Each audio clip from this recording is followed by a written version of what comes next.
know you are talking to an Israeli journalist there and a Middle East analyst. Can you tell us more about that?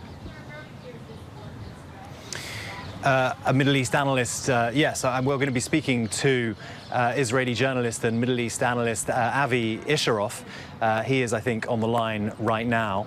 Avi, hello. Thank you for joining us. You joined civilian volunteers working in southern Israel as they try to help war victims. What have you been seeing? What have you been hearing? And please just tell me what it's like right now for you living in Israel.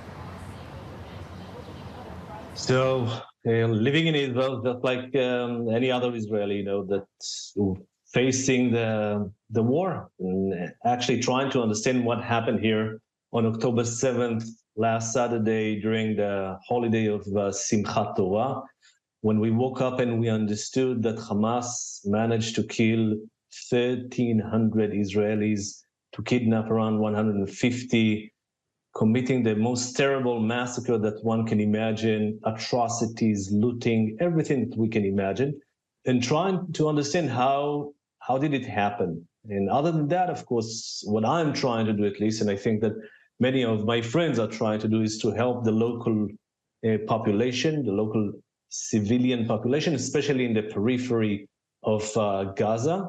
And this is what we were trying to do last week when we went to the town of Sderot, trying to bring out from this city the residents of the city that couldn't get out of there. This is a danger zone, Sderot. It's under a continuously rocket fire, and they didn't have vehicles. They didn't have the capability to get out of the city, and this is what we were trying to help them with. Doing this part of an organization that is called Brothers in Arms, Achim Laneshek, that actually had been founded 9 months ago to protest against our own government, the government of Benjamin Netanyahu. Yeah, I'd like to talk to you a little bit about that, the wider situation here in Israel. There is so much anger, we can feel it, palpable. There is a lot of sadness. There's an extraordinary amount of solidarity. I was at a hospital the other day and you were talking about volunteers. It's extraordinary actually to see people come together in the way that they have, in the way that I've been to this country a number of times this year and seen protests, and it hasn't felt like a very united country. But what do you think when the dust has settled, whenever that might be, who will Israelis hold responsible for what is going on? And when will the recriminations begin, and who will they hold responsible?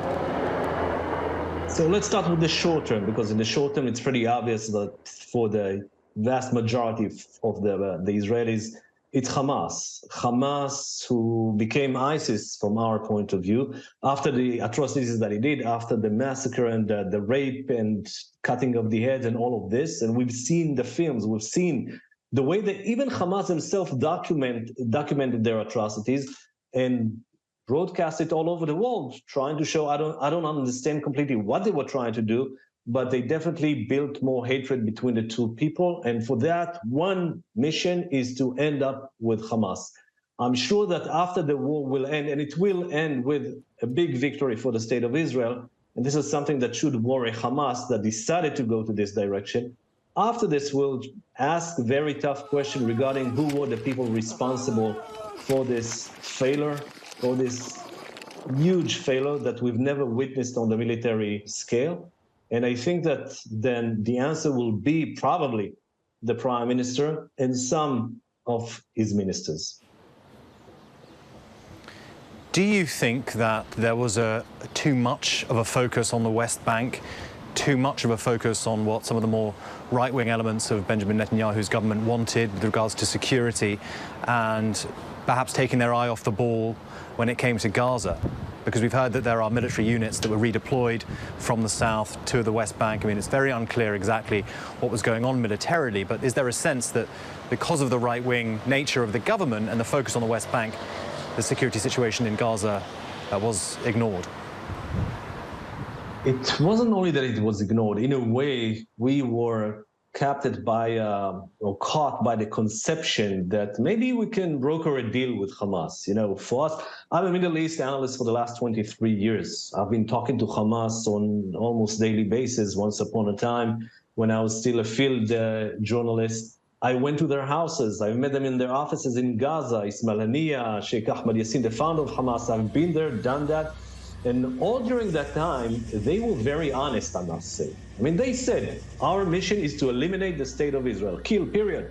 I mean, they weren't playing around. We were the ones that believed that maybe we can deal with them, maybe we will offer to them some economic prosperity, they will be more moderate and nice. Well, it didn't happen. Now, about my government and about many people opinion here in Israel, we thought that maybe it's better for us to have Hamas instead of the Palestinian Authority, because these people didn't want to negotiate for peace with the Palestinian Authority and preferred in a way the terrorist organization that is called Hamas.